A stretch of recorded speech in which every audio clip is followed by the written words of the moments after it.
Shalom, selamat siang untuk Bapak-bapak dan Ibu yang ada di sini. Kita ketemu lagi di ibadah persekutuan doa kita hari ini. Demikian juga yang ada di Zoom. Selamat siang. Kita mau mulai ibadah kita. Sebelum kita mulai ibadah, marilah kita siapkan hati kita berdoa. Tuhan Allah Bapa yang Maha Baik, terima kasih ya Tuhan untuk kasih, untuk cinta yang Kau berikan kepada kami. Ya Allah ya Bapa, bukan suatu kebetulan ya Tuhan, Engkau berikan kami kesempatan ya Bapa untuk memuji dan memuliakan Engkau pada siang hari ini. Ya Tuhan ya Allah, Engkaulah yang menyiapkan hati, pikiran kami ya Bapa, biarlah ya Bapa, kami fokus hanya untuk menyenangkan hati-Mu ya Bapa. Ya Tuhan, berkati ibadah kami ini dari awal, pertengahan hingga pada akhirnya, sehingga kami nanti yang datang di sini tidak sama lagi dengan kami yang akan pulang ya Tuhan. Biarlah kiranya ya Tuhan, firman-Mu yang menghidupkan kami. Dalam nama-Mu Tuhan Yesus kami telah berdoa, haleluya, amin. Hari ini adalah hari yang terbaik, mari kita bangkit untuk berdiri. Hari Jumat yang lalu kita itu dikasih firman, diingatkan firman bahwa kita itu diciptakan Tuhan sejak dari kandungan.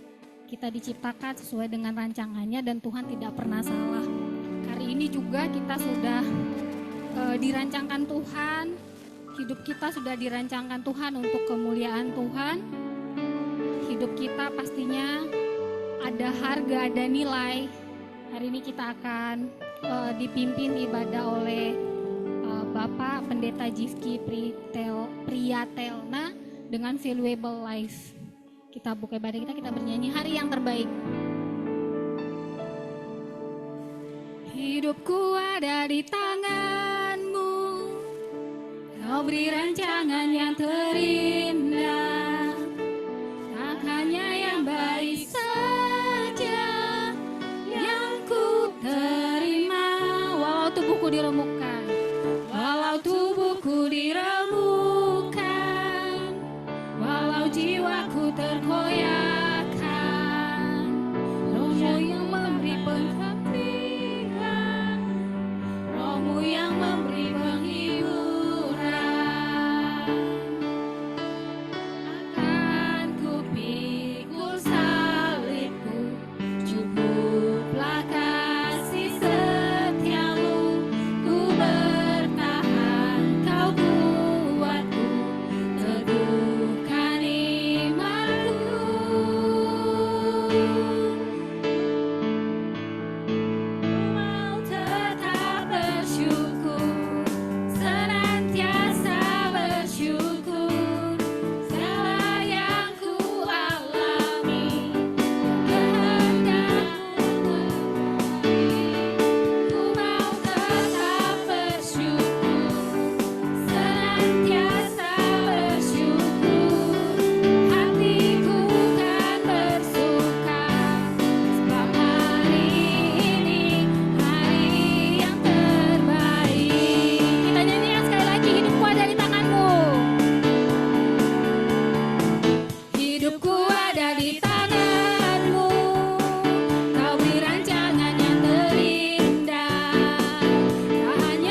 Puji Tuhan, nama Tuhan dipermuliakan. Silakan duduk.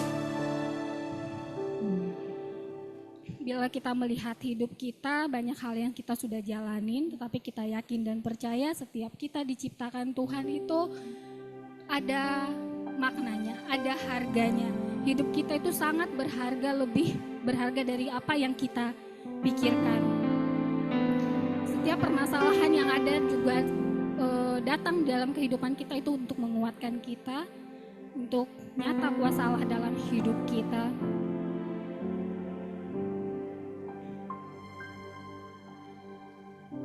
Berharga bagi Allah, tiada yang tak berkenan di hadapannya.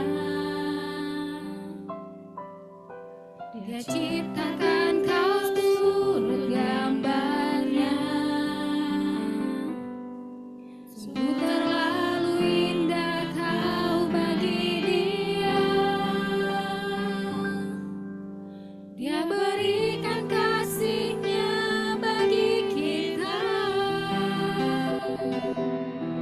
Dia telah relakan segala-galanya.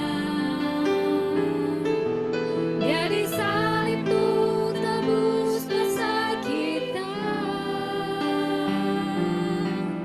Karena hidupmu sangatlah berharga.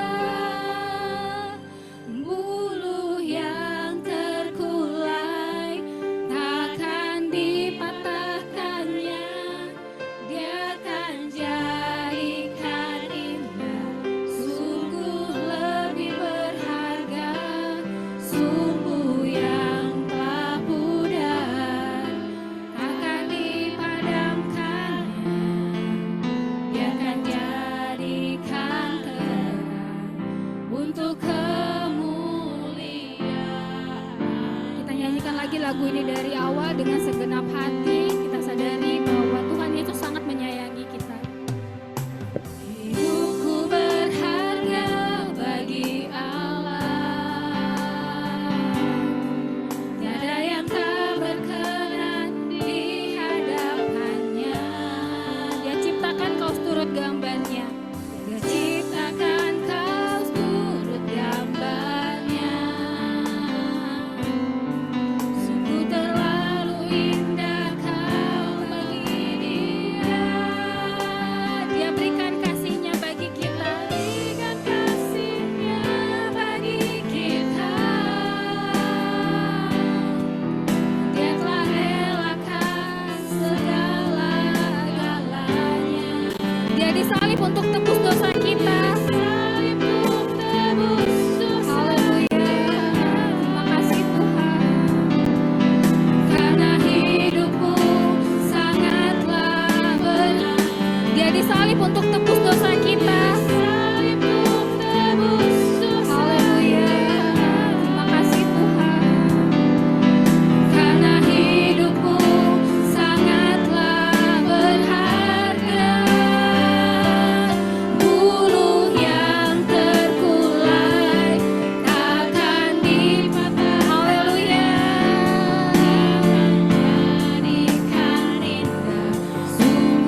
kami yang telah Engkau berkati.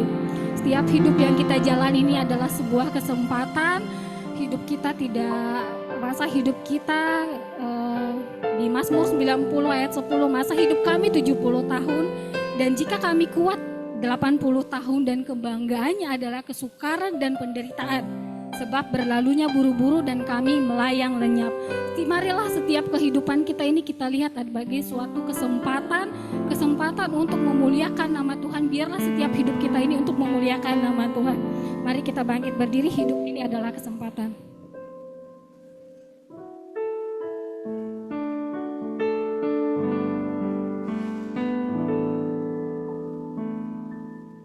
Hidup ini adalah kesempatan. Hidup ini untuk melayani Tuhan.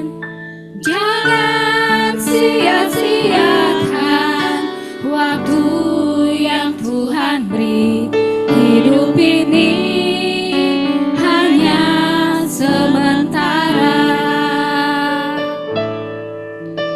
Sekuntum bunga di pagi hari, mekar indah harum di padang yang hijau. Demikian Tuhan mendandani rumput, gugur bunga bila panas terik. Oh Tuhan, oh Tuhan, pakailah hidupku selagi aku masih kuat.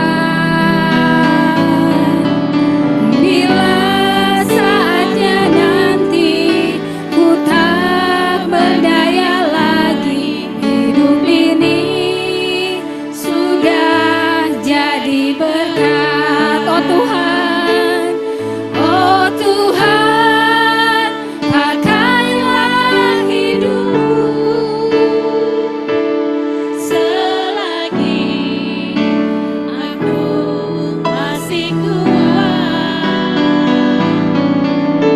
Bila saatnya nanti ku tak Berdaya lagi, hidup ini sudah jadi bila saatnya nanti Tuhan, bila saatnya nanti ku tak berdaya lagi, hidup ini sudah jadi berkat.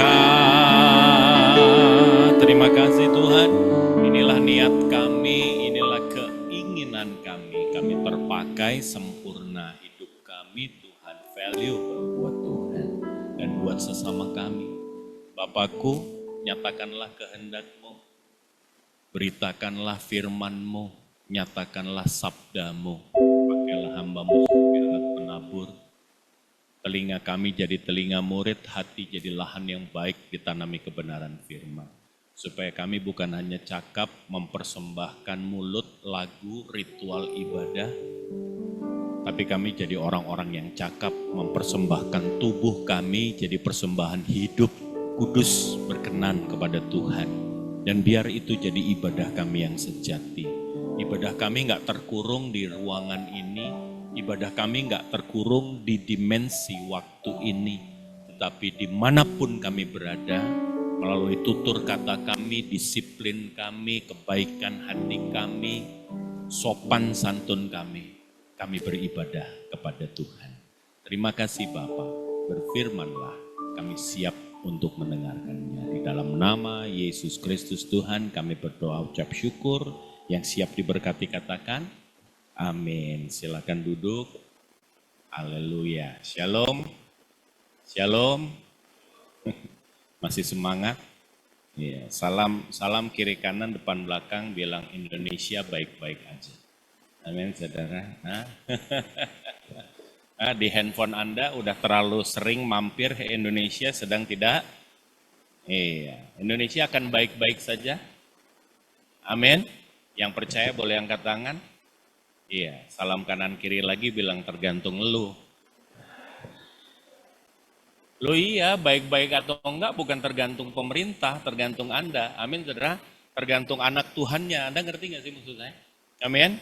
Kadang-kadang kita terlalu fokus kepada pemerintah lah, DPR lah, inilah itu. Saya mau kasih tahu, it depend on you.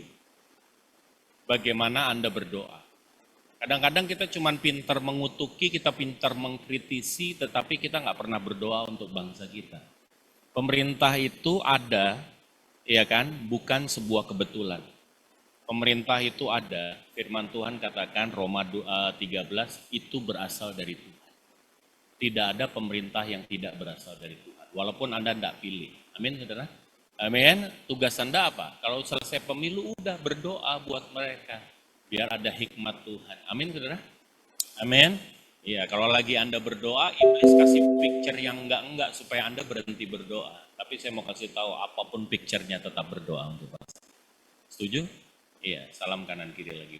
Lu mau bubar? Kalau bubar sakit loh, saudara. Amin. Itu yang kadang-kadang orang nggak realize gitu. Kalau bubar itu sakitnya minta ampun. Itu Afrika sampai hari ini perang saudara nggak selesai-selesai. It's already decades. Ngerti nggak? Udah puluhan tahun dan korbannya begitu banyak.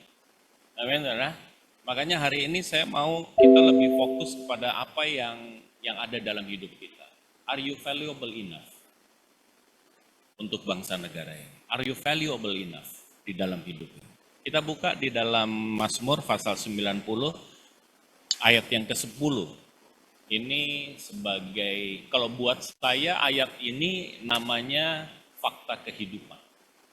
Ini adalah ayat fakta kehidupan.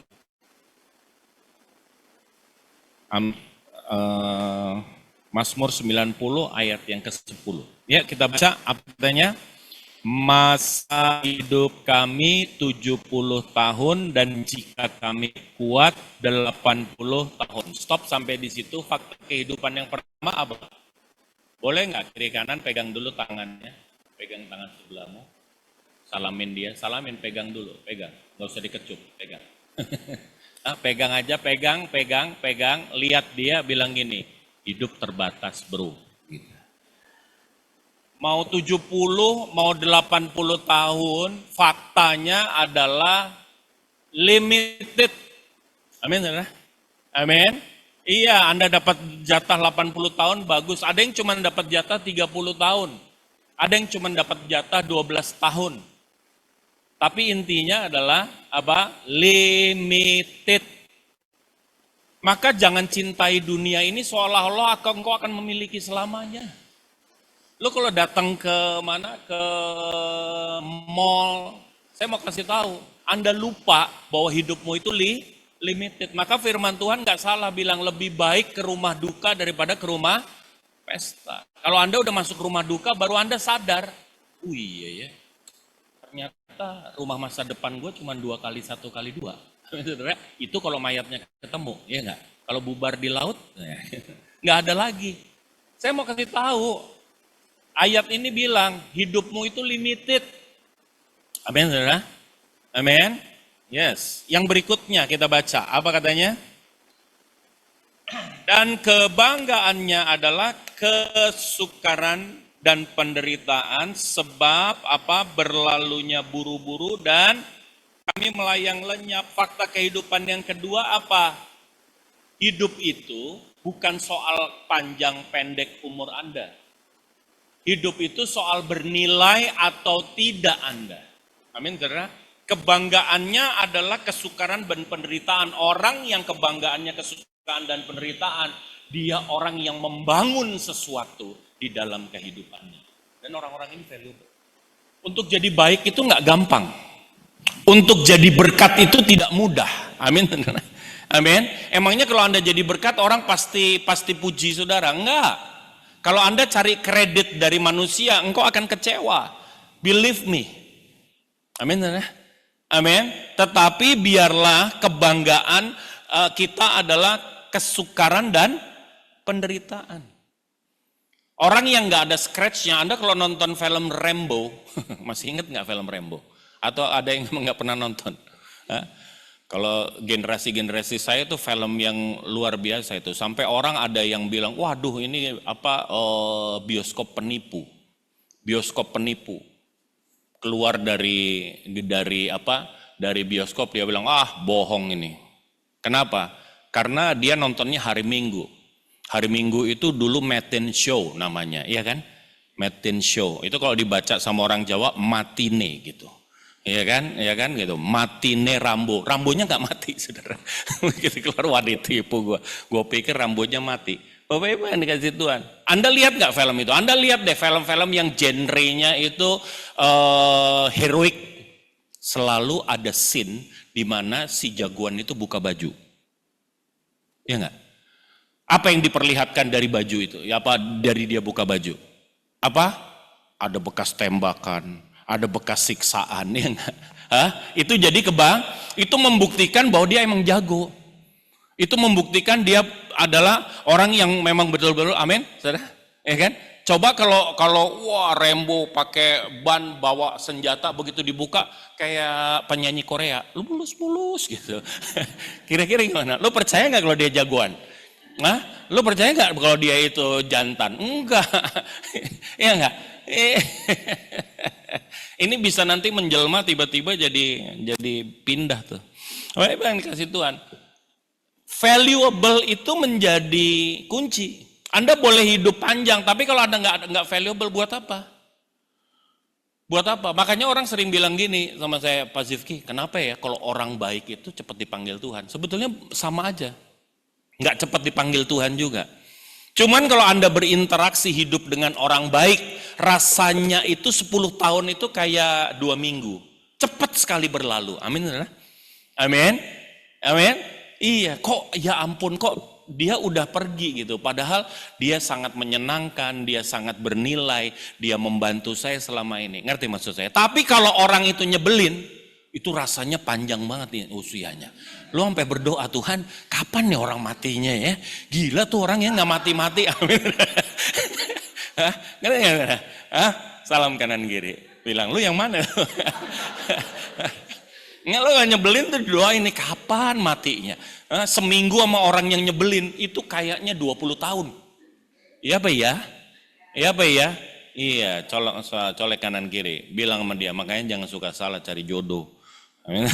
Lu salah cari jodoh tersiksa seumur hidup. Kalau salah cukur 3 bulan. Amin. Ya. Dan yang berikutnya firman Tuhan bilang, sebab berlalunya apa? Buru-buru, time flies. Katakan sama saya, time flies. Anda nggak sadar, tiba-tiba Anda suka ngaca nggak? Tiba-tiba, kok udah ada kerutannya? Lu udah tua. Ngerti nggak maksudnya? Ya nggak? Begitu ngeliat foto SMA, ya ampun dulu badan gue langsing banget ya, gitu. Ya nggak? Kayaknya baru kemarin nih kita coret-coretan, hari ini kita udah tua aja. Saya kelemahan orang tua kayak orang tua itu apa? Orang tua itu kadang-kadang kelemahannya itu lupa kalau anaknya itu udah dewasa. Ya nggak? Anak saya udah advokat, lawyer gitu. Tapi kadang-kadang saya masih pengen ngelonin dia. Iya, tapi anak saya juga kadang-kadang lupa kalau dia juga udah dewasa. Gitu. Kadang-kadang dia suka nyusul saya ke tempat tidur. Gitu. Terus, jadi kenapa? Because time flies. Nanti kalau saya nongkrong sama anak-anak saya gitu, terus saya bilang sama mereka, why time is so fast? Gitu. Mama kamu tiba-tiba udah nggak ada, kalian juga tiba-tiba udah besar. Gitu. Ngerti nggak maksud saya? Amin? Iya. Then I feel lonely gitu. Saya bilang, kok cepet banget ya? Gitu. Kayaknya baru kemarin nikah, kayaknya baru kemarin kalian lahir. Gitu. That's time. Firman Tuhan bilang, berlalunya apa? Buru-buru. Maka hari ini pastikan setiap detik hidup saudara, setiap tarikan nafas saudara, saya mau kasih tahu, engkau harus bernilai. Amin, saudara. Supaya apa? Supaya hidup ini yang akan berlalu ini, satu kali kita tahu bahwa ini tidak sia-sia. Amin, saudara. Amin. Iya, colek kiri kanan depan belakang. Minimal 4 orang, nggak sampai 4 orang nggak masuk surga. Bilang sama dia, Jangan sampai sia-sia bro. Amin. Jangan sampai sia-sia sis. Waduh, jangan deh. Hiduplah bermanfaat. Amin, saudara. Hidup bermanfaat. Nah, gimana caranya supaya kita jadi orang-orang yang hidupnya bermanfaat? 1 Korintus pasal 15 ya. Ayat ke-9 sampai dengan ayat yang ke-10. Rasul Paulus itu tadinya hidupnya nggak bermanfaat. Karena dia orang yang kejam, dia orang yang sadis. 1 Korintus pasalnya yang ke-15, ayat yang ke-9 sampai dengan ayat yang ke-10. Saya bilang sama anak-anak saya juga, saya bilang, life itu bukan soal umur panjang atau umur pendek. Anda kaya atau Anda miskin, bukan itu persoalannya. Persoalan terbesar Anda bernilai atau tidak. Sepanjang you spend your time di dalam dunia yang sementara ini. Coba deh lihat deh, sudah cukup bernilainkah saya? Amin, saudara.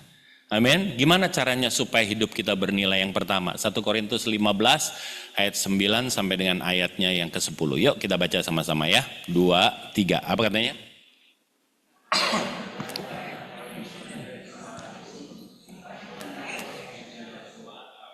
1 Korintus pasal 15 ayat 9 sampai dengan ayat yang ke-10. Alright, ya kita baca lagi. 2, 3, apa katanya?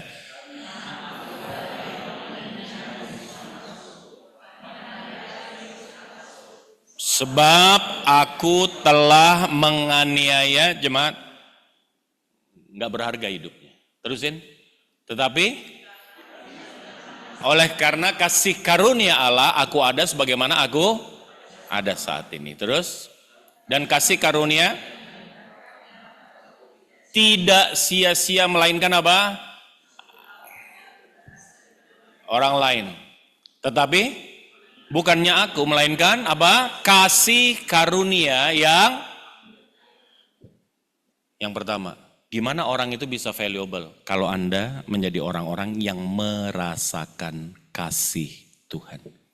Tahu nggak kegagalan terbesar dari orang yang beribadah di gereja?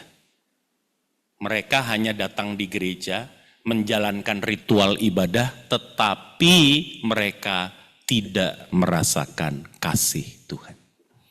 Anda kalau tidak merasa dikasihi, engkau tidak akan pernah mengasihi sesamamu.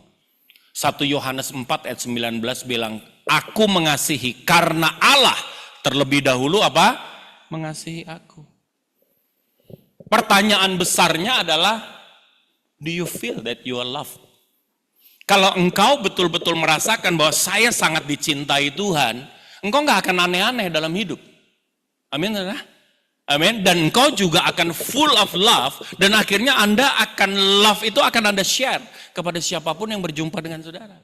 Banyak orang Kristen nggak bisa mengasihi sesama, bukan apa-apa karena dia juga nggak merasa dikasihi. Kalau engkau merasa bahwa engkau dikasihi Tuhan, percayalah engkau akan jadi orang yang penuh dengan kasih. Anda akan penuh dengan compassion, Anda akan penuh dengan passion, Anda akan penuh dengan yang namanya empathy. Amin, saudara? Amin? Iya. Kenapa nggak banyak orang Kristen begitu? Karena mereka nggak dikasihi. Kenapa mereka nggak merasakan kasih Tuhan? Because Anda selama ini hanya beragama. Jangan jadi orang yang beragama. Jadi orang yang bertuhan.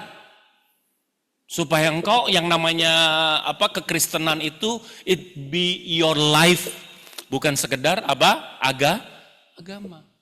Agama itu outside Anda. Agama itu suatu kewajiban di luar Anda. Kalau Anda cuma beragama, akhirnya Anda nggak punya hubungan pribadi dengan Tuhan, dan kau nggak pernah merasakan betapa Tuhan sangat sayang sama saudara. Akhirnya Anda sering depresi, Anda sering merasa lonely. Waktu Anda punya kebutuhan yang tidak tercukupi, mustahil buat Anda untuk mencukupkan kebutuhan orang lain. Amin. Amin. Iya. So then kalau Anda datang ke tempat ini, jangan jalanin ritual ibadah. Jangan jalanin ritual ibadah. Buka hatimu, puji, sembah Tuhan, masuk hadiratnya. Then you feel loved. Engkau merasa engkau dicintai Tuhan. Waktu engkau dicintai Tuhan, engkau rasakan cinta Tuhan. Jangan saudara, Saulus berubah bos. Amin, saudara. Amin. Dia berubah, ternyata dia bilang, dia berubah bukan karena apa-apa, karena dia merasakan kasih karunia. Kasih yang selama ini menurut dia, selama dia jalanin agama Yahudi, selalu dia melihat Tuhan yang mengasihi dengan syarat apa yang kita buat. Dia nggak kenal yang namanya kasih karunia. Kalau lu suci, kalau lu kudus, kalau lu nggak berdosa, maka Tuhan akan mengasihi kamu. Tetapi yang dia rasakan dan mengubahkan dia, ternyata waktu saya masih jahat, Tuhan mengasihi aku. Amin, saudara. Amin. Anda ngerasain gak sih? Lihat muka-mukanya kayaknya. Anda kalau merasakan kasih Tuhan, Anda lihat orang lain, Anda kasihi dia. Anda akan penuh dengan compassion. Kenapa banyak orang Kristen gak peduli? Jadi egois, jadi selfish. Kenapa banyak orang Kristen gak bisa memaafkan orang lain yang bersalah sama dia? Karena dia gak ngerasa bahwa gue juga dimaafin. Ngerti gak maksudnya? Amin. Kalau Anda tahu bahwa Anda juga cuma dimaafin Tuhan, Anda dikasihi Tuhan, saya percaya engkau akan mudah untuk memaafkan orang. Makanya sentence-nya di dalam doa Bapa kami apa sih? Bapa ampuni kami seperti kami. Tahu nggak artinya sentence itu? Dijelasin loh sama Tuhan. Matius pasal 6 ayat 14 sampai ayat yang ke-15. Maksudnya gitu. Sampai itu sengaja ditaruh. Karena hanya orang yang merasa dia diampuni, merasakan pengampunan Tuhan, merasakan kasih Tuhan, dia bisa mengasihi sesamanya tanpa syarat dan tanpa batas. Amin. Amin. Anda nggak akan pernah bisa tuh mengampuni 70 kali 7. Ya. Oh iya, oke. Yuk dibaca. Ya, apa katanya? Mengampuni kesalahan orang, maka Bapamu yang di sorga juga akan. Iya, ayat 15.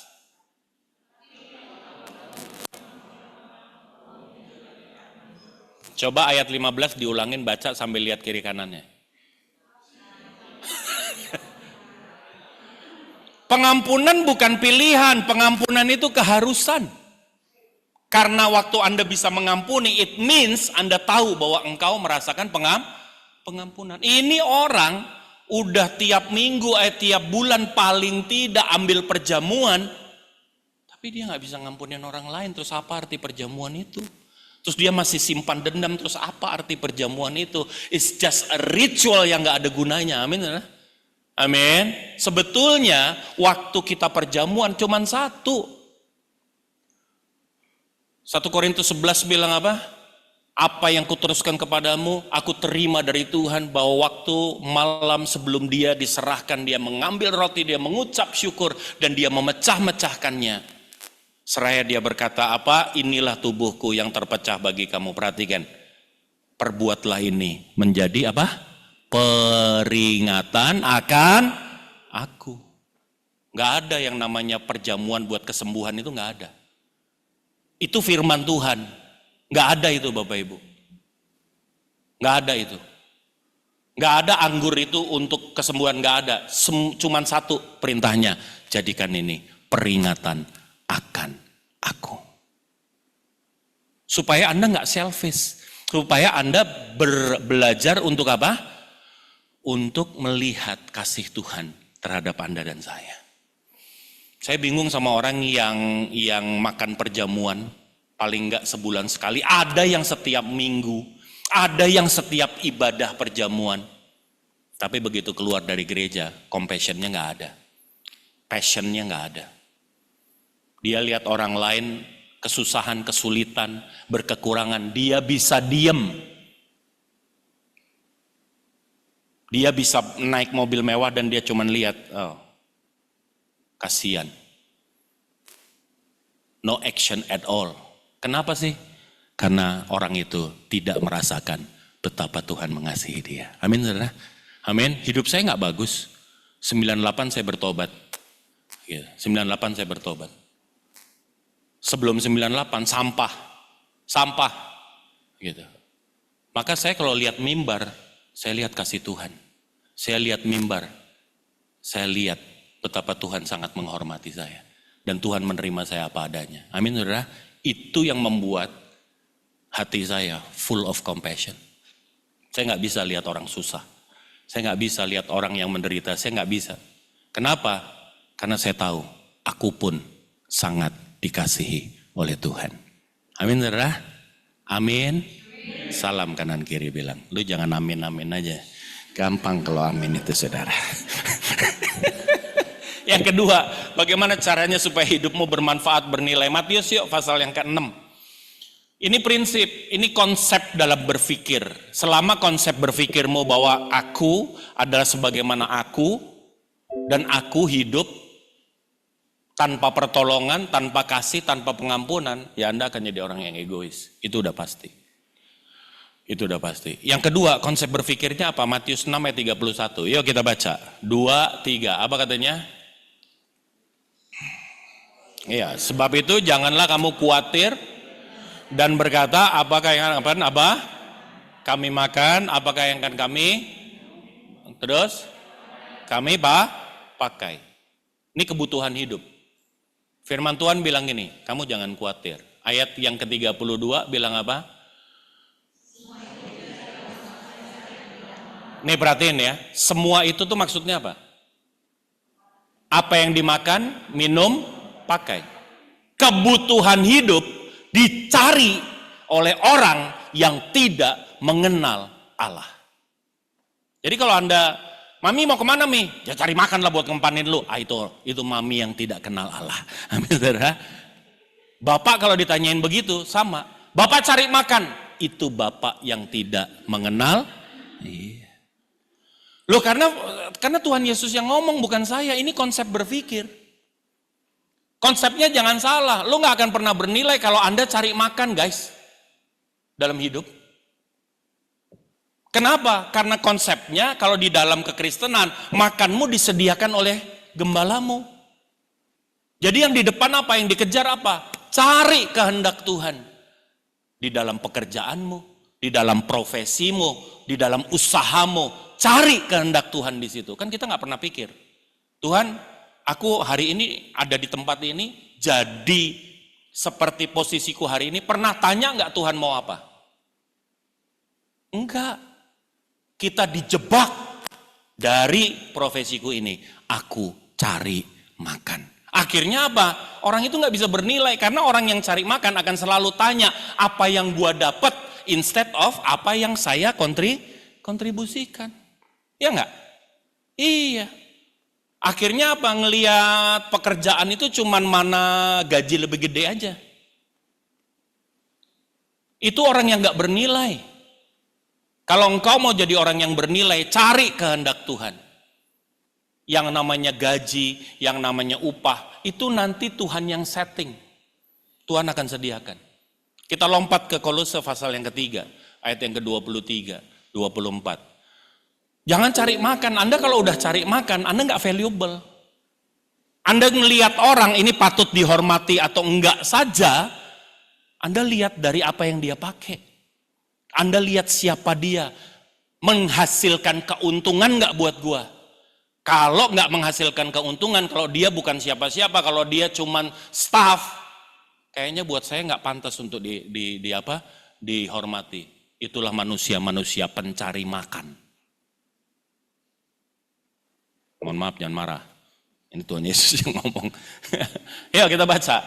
Kolose 3:23. Apa katanya? Kamu perbuat dengan segenap hati seperti, dan bukan untuk. Anda bisa nggak kerja begini? Bisa nggak? Pertanggungjawabkan pekerjaanmu. Lakukan dengan segenap hatimu seperti untuk Tuhan, bukan untuk manusia. Gimana Anda bisa seperti ini? Ayat 24 kasih kuncinya. Apa katanya? Bahwa dari siapa? Dari siapa? Salam kanan kiri, bukan dari bos. Dari Tuhan. Engkau akan mendapatkan bagian yang ditentukan bagimu sebagai upah. Kristus adalah Tuhan dan kamu? Amin, saudara? Amin. Ayo, ikutin kata saya.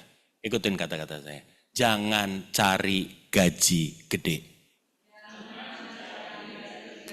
Salam kanan kiri, persiapkan dirimu untuk digaji gede. Amin. Loh, akhirnya orang kalau cari makan dia nggak mikirin kompetensinya. Dia cuma cari posisi, kerjaannya cuma cari lowongan, loker. Nyarinya cuma apa? Gaji yang lebih gede. Padahal persiapkan saja. Persiapkan saja dirimu, bentuk dirimu. Karena gaji itu akan mengikuti. Amin, saudara? Amin. Sekarang saya mau tanya, ada nggak perusahaan yang berani untuk ngerekrut Sri Mulyani menjadi manajer? Ada nggak? Ada nggak? Ada nggak? Jadi dirut aja dia mikir, biset, kayaknya perusahaan gue kurang gede untuk nempatin dia. Kompetensi, yang namanya gaji itu ngikutin kompetensi, bro. Amin. Iya, persiapkan saja dirimu. Nggak usah pikir, nggak usah sibuk cari loker. Dimanapun Tuhan tempatkanmu, engkau hari ini, jadi yang terbaik. Amin. Jadi yang terbaik. Tapi Pak, saya udah lakukan yang terbaik, bos nggak lihat, bosmu itu bisa buta, bosmu itu bisa like and dislike, bosmu bisa nggak adil. Tapi saya mau kasih tahu, firman Tuhan katakan, dari Tuhanlah engkau akan menerimanya. Amin, saudara? Amin. Iya, colek kanan kiri depan belakang lagi, bilang jangan cari makan. Jangan cari makan, kembali ke Matius 6 ayat 33. Terus gimana dong Pak? Loh kalau saya cari makan saya nggak mau keluar dari pilot, bos. Buat apa? Ngapain? Saya ini ngomong, saya praktek. This is my life. Makanya orang, mahasiswa nanya sama saya, Pastor kalau khotbah kayak Pastor itu persiapannya berapa lama? Gue gak pernah siapin khotbah. Emang saya punya catatan khotbah? Enggak. Yang ada di saya cuma ayat. Saya gak pernah punya catatan khotbah. Kenapa? Karena yang namanya persiapan khotbah itu hidup hari-hari. Saya cuma cerita what happened in my life. Amin, saudara? Amin. Saya cuma kasih tahu, I share apa yang terjadi dalam hidup saya. I tell you about my God, my Father. Amin, saudara? Yes. Yuk kita baca Matius 6 ayat 33. Nah, 33. Sabar. Ini 23 nih. Yuk, apa katanya? Tetapi cari dahulu kerajaan Allah dengan segala. Tuh perhatikan. Maka semuanya itu apa? Apa yang kau perlukan, kebutuhan hidupmu akan ditambahkan di dalam kehidupan. Kalau saya dalam hidup, yang penting aku melakukan kehendak Tuhan. Karena dia adalah gembalaku yang baik, takkan kekurangan aku. Waktu aku ikutin dia, saya terlalu yakin ada air yang tenang dan rumput yang hijau buat aku. Amin, saudara. Kenapa Anda susah, kenapa Anda stres dalam hidup? Karena Anda cari makan. Engkau lupa bahwa Bapamu yang akan menyediakannya. Setiap hari cari kehendak Tuhan dalam hidup. Jangan cari makan, maka hidupmu pasti akan bernilai. Dan yang terakhir, yang ketiga, 1 Yohanes pasal yang ketiga ayat yang ke-16. Kalau Yohanes 3 ayat 16, hafal?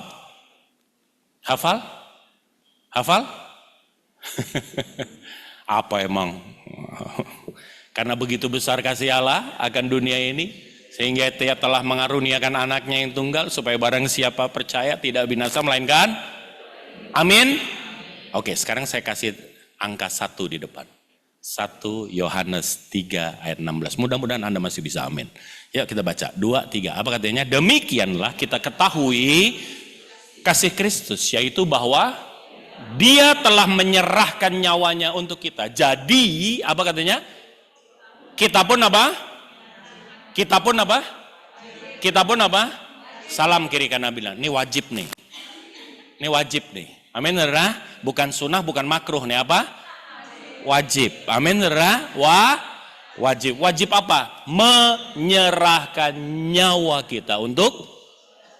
Kadang-kadang belum nyawa, bos. Baru diminta duit dikit, bos. Cuman diminta waktu. Hanya diminta tenaga. Belum nyawa. Kita udah berat rasanya.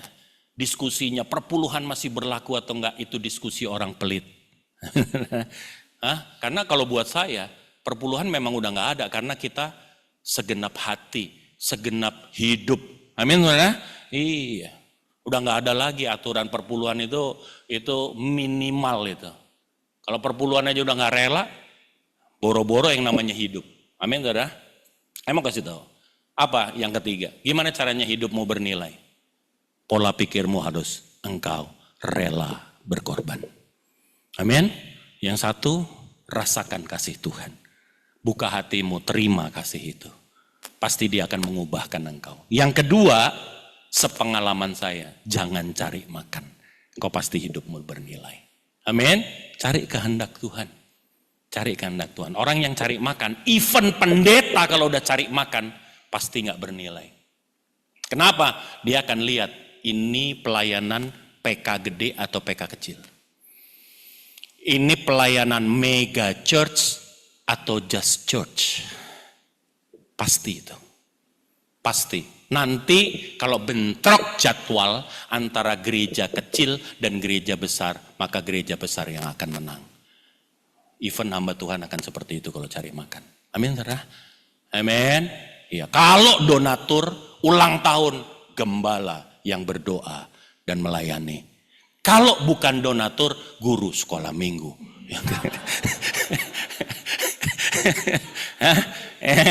Iya, jangan cari makan. Yang ketiga apa? Rela berkorban. Engkau tidak akan pernah bisa mengasihi siapapun tanpa engkau mau berkorban.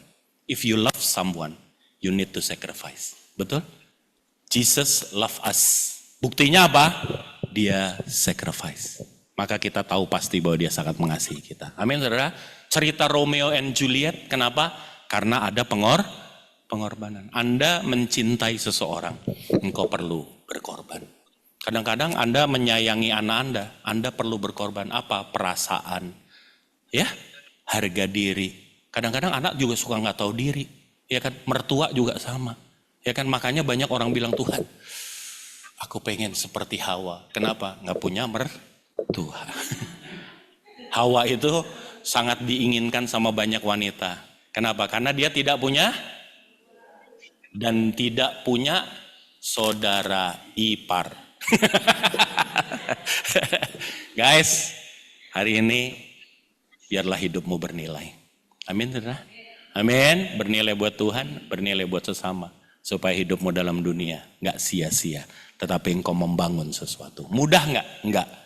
Nggak mudah, karena engkau perlu berkorban untuk melakukan itu. Amin, saudara. So hari ini, ayo saya doa, buka hatimu, sebentar kita doa, buka hatimu. Saya ingin sekali, engkau bukan hanya datang ibadah, bukan hanya jalanin ritual, tetapi engkau merasakan bahwa Tuhan sangat mencintai saudara. Beri kemuliaan yang meriah buat Tuhan. Mari kita bangkit berdiri, Bapak Ibu. Ya, kita bangkit berdiri.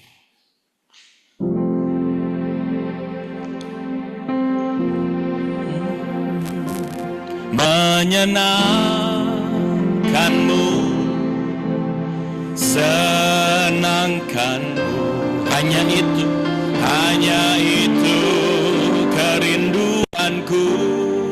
Haleluya.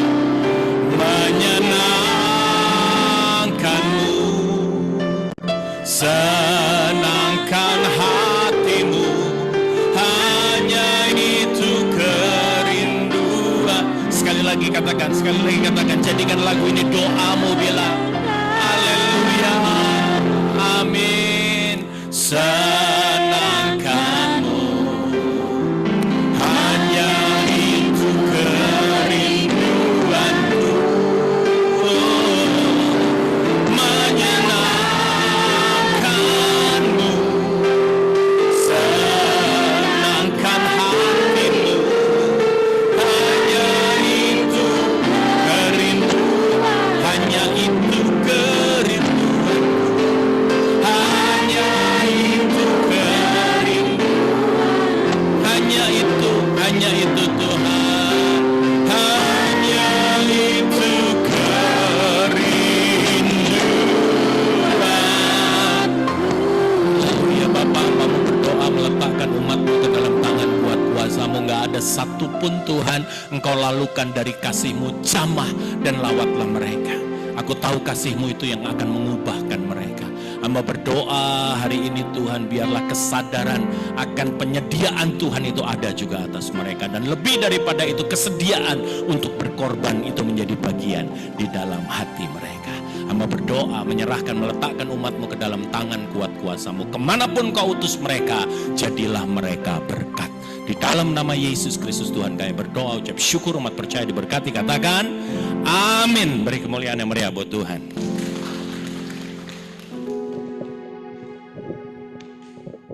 Terima kasih, haleluya, puji Tuhan.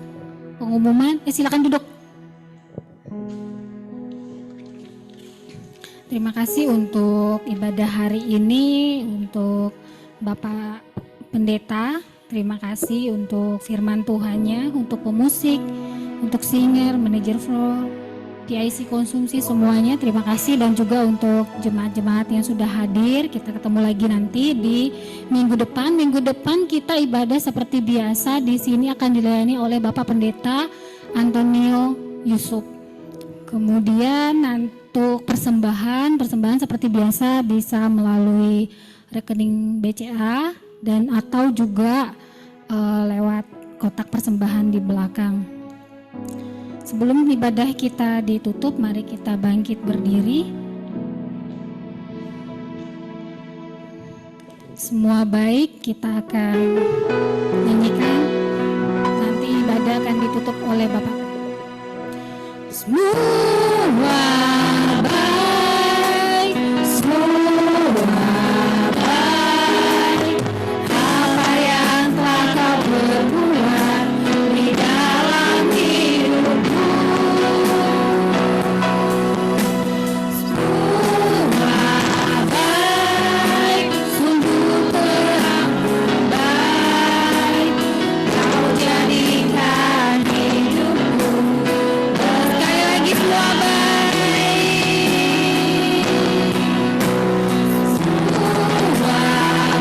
baik, semua baik.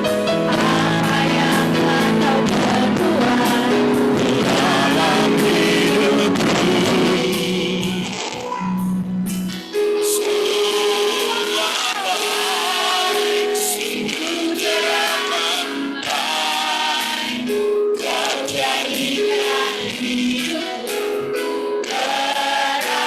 Kau jadikan hidup kami, Kau jadikan hidupku terang. Kau jadikan hidupku berarti. Satukan hati kita mau berdoa syafaat. Hamba berdoa hari ini Tuhan, kami serahkan kiranya ada kesehatan, hikmat, marifat dalam memimpin grup ini Tuhan. Bersama-sama dengan Engkau, apapun yang Kau kehendaki terjadi atas grup ini. Hamba berdoa Raja Wali Group dan semua anak perusahaan di bawahnya Tuhan, pemimpin-pemimpin, jajaran manajemen, staf sampai yang paling rendah di pusat daerah Tuhan, Engkau yang memberkati mereka dengan hikmat-Mu. Hamba berdoa untuk mereka yang bekerja di luar Raja Wali Group. Kami berdoa untuk pekerjaan-pekerjaan mereka, usaha-usaha mereka. Tuhan, Engkau ada di sana memberkati mereka. Tuhan menyertai proses pemasarannya hotel residence St. Regis Tuhan, demikian juga Raja Wali Place Office Tower. Kami serahkan ke dalam tangan-Mu segala strategi yang disusun Tuhan, Engkau memberkati, karena tanpa berkat Tuhan semuanya akan menjadi sia-sia. Bapa, hamba-Mu berdoa khusus untuk persekutuan doa Raja Wali Group. Kami serahkan ke dalam tangan-Mu tempat ini, waktu kami ada di tempat ini. Bukan sekedar kami berkumpul dan berjumpa, tetapi lebih daripada itu, disinilah kami dibentuk makin hari makin serupa dengan Kristus. Kami berdoa untuk rekan-rekan, saudara-saudara kekasih kami yang sakit. Kami serahkan ke dalam tangan-Mu Tuhan. Engkau tabib di atas segala tabib. Engkau memberkati segala upaya medisnya, diberkati Tuhan. Alat-alat yang dipakai, obat-obatan, semua Tuhan diberkati oleh Tuhan, mendatangkan kesembuhan untuk mereka. Kami berdoa untuk bangsa dan negara kami serahkan ke dalam tangan-Mu. Pemerintahan kami Tuhan, presiden, wakil presiden, segenap menteri, sampai Tuhan jajaran yang terkecil, yang terendah di daerah-daerah. Tuhan, Engkau memberkati mereka dengan hikmat-Mu. Kami kami berdoa dan kami tahu bahwa memimpin bangsa yang besar ini tidak mudah seperti Salomo. Letakkan berkat-Mu Tuhan atas para pemimpin kami. Kami serahkan semuanya ke dalam tangan-Mu. Dan akhirnya kekasih Kristus, permata hatinya Kristus, Tuhan mengutus Engkau hari ini di dalam keberadaan-Mu. Apapun yang ada padamu hari ini, tidak ada satupun yang kebetulan. Semua ada dalam pengaturan dan rencana Tuhan. Jadilah berkat dimanapun Tuhan mengutus Engkau. Jadilah surat Kristus yang terbuka sehingga melalui hidupmu, maka Yesus Kristus Tuhan dikenal. Arahkanlah hatimu, imanmu, terimalah. Karena kebajikan, kemurahan akan mengikuti engkau seumur hidupmu. Dan pada akhirnya engkau, keturunan-keturunanmu tidak ada yang terhilang sementara di dunia ini. Semua akan kembali diam di rumah Tuhan sepanjang masa. Apa yang kau upayakan? Tuhan berkatilah pikiran mereka, hati mereka, tangan mereka terampil diberkati oleh Tuhan, kaki mereka diberkati oleh Tuhan, sehingga apapun yang mereka upayakan Tuhan buat berhasil, beruntung. Kiranya Tuhan memberkati engkau dan melindungi engkau. Tuhan menyinari engkau dengan wajahnya, melimpahi engkau dengan kasih karunia-Nya. Tuhan menghadapkan wajahnya kepadamu dan memberi engkau damai sejahtera. Terimalah ini jadi bagianmu sampai selama-lamanya. Di dalam nama Yesus Kristus Tuhan, kami berdoa, kami ucap syukur, umat percaya dan diberkati menyambut Bapa. Terima kasih. Bapa.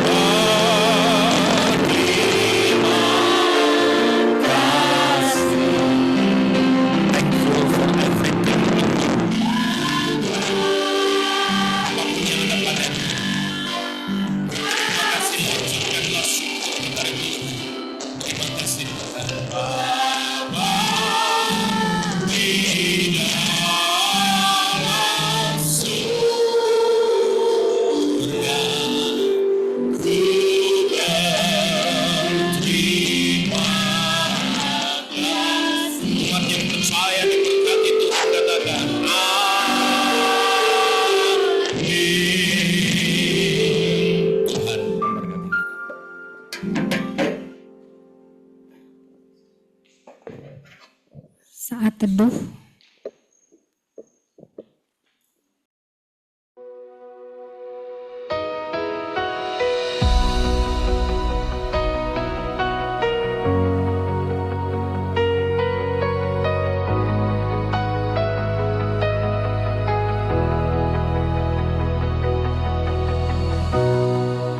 Saat ku datang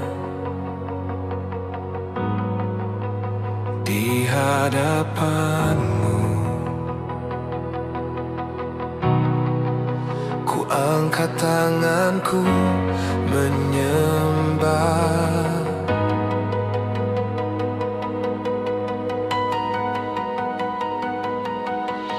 Kasih-Mu setia, tak pernah berubah,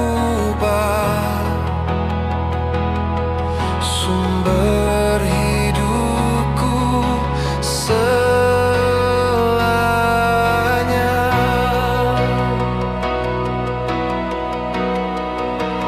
Kasih-Mu lebih dari hidup, pengharapanku hanya di dalam-Mu. Yesus, Kau alasan hatiku bernyanyi. Kasih-Mu